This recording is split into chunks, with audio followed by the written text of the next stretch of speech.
The next thing I want to teach you is waist hooping. For a curvy kind of lady, waist hooping was awful for me. Had it not been for my sister, I would have quit hooping just because I didn't think that I could waist hoop. And about 4.5 years ago, that's where everybody started, is on the waist. It's like, if you can't waist hoop, you can't hoop, so don't bother. That, of course, is not our philosophy, and hopefully we're helping to break that stigma. But there are a couple of shortcuts that I can show you to work on, and it's much easier if you have your hoop of self-esteem. Yes. All right, so you hold the hoop, of course, inside. So a lot of times I'll see people kind of start the hoop wonky. So that's one thing, is that you want to start the hoop contacting the back of your body, and it needs to not be wonky. This is what I mean by wonky. You're sending it off sideways. You want a good solid send-off where it goes flat across. So I tell people, if you can't serve cookies or martinis or dinner off of your tray here because it's sliding, that you're already gonna be making it too hard for yourself. So I always think, my tray has to be flat, right, before I can send it around.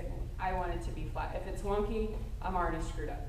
That's not good. Okay, so second thing I want to talk about is there's like this fitness style waist hooping, and it's where you have one foot in front of the other, and it's still a tick-tock like we talked about for the halo. It's still a 1-2. We typically like to make little circles because we think that's going to make it easier, or maybe we did that way when we were younger, but when we were young, we had lots of Skittles or something, we had lots of energy. Now that we're older, I call this the conserve and burn. So you put one foot in front of the other. The weight of your body is on the back leg. Notice how if I'm tilted forward and the weight is on the front, my pelvis is tilted down. If my weight is on the back, my pelvis is already tilted up, and that is the key. My pelvis needs to be tilted up. It's even if it's super up, that is totally fine. Another thing about waist hooping is if you're looking down, your pelvis is down. Look up. Be happy to see the world. Even if you're shy, it's a lot going on, it's okay. Look up. If you're real nervous, you can just look super up. Look at that, what happens like that? Woo, bonus, it makes it easier. So I'm gonna 1, 2, 1, 2, 1, 2, 1, 2. That's all that's going on here.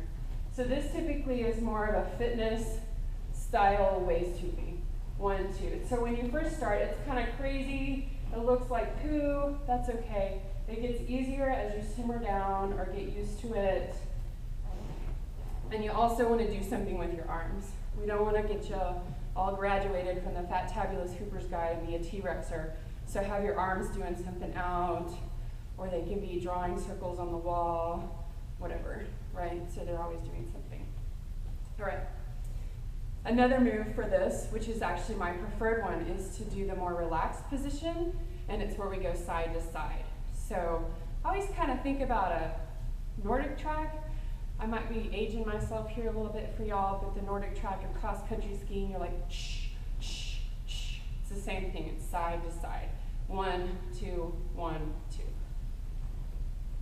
1, 2. There's a little mini third in there, but it's not a real one. So it's 1, 2, 1, 2. Look, it's all from the knees. My upper body's not doing anything, which is how the T-Rex gets in. These people don't think about their upper body. So it's all in the legs, the knees, my feet. I actually can feel a lot of my feet being very active, and that helps, right? Okay. So what happens when you start to lose the hoop? Sorry, I'm losing my pants, huh? So a couple of things is you can turn with the hoop. It slows down the hoop, and it also gives you a chance to kind of get it to straighten up. Say it's getting wonky. If you turn, it flattens it out because it speeds it up. So if my hoop is getting wonky, I can do a turn and it'll simmer itself down, and that helps. Another thing is I just get down below it. If I'm starting to lose the hoop, that means it's traveling down my butt. And so if I get below it, I want to put it on my waist, right? So it's coming around, I get below it, and it's back on my waist. Or if I'm lucky, it's even up on my chest. Woo-hoo, makes it easier, gives it more time to travel down. Another one is you can do the booty bump. So it's coming around, you hit it with your butt, and that puts it back up on your waist. Another one is oh my T, so you kind of dip down. So it's that same concept of getting below it, and so I just think, oh no, I'm addicted to coffee. So I'll be like, oh no, I'm spilling my coffee. I gotta catch it with my cup. And it's that same principle of getting below it, right? So the principle of waist hooping is you just gotta practice. A lot of times it'll go around a few times and then fall. Do a recovery move. If you're tired, then go on to something else that you can't do, and then come back to this.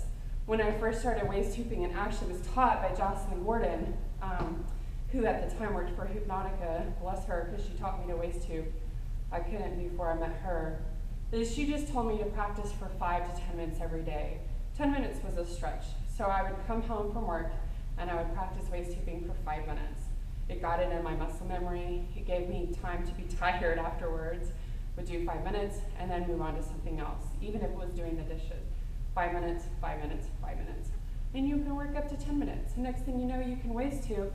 I'm not married to the fact that you need to waist hoop, but if you can waist hoop, you can go on to do a lot of other things that are pretty fun. So that's how to waist hoop and some recovery moves. Good luck. You can do it.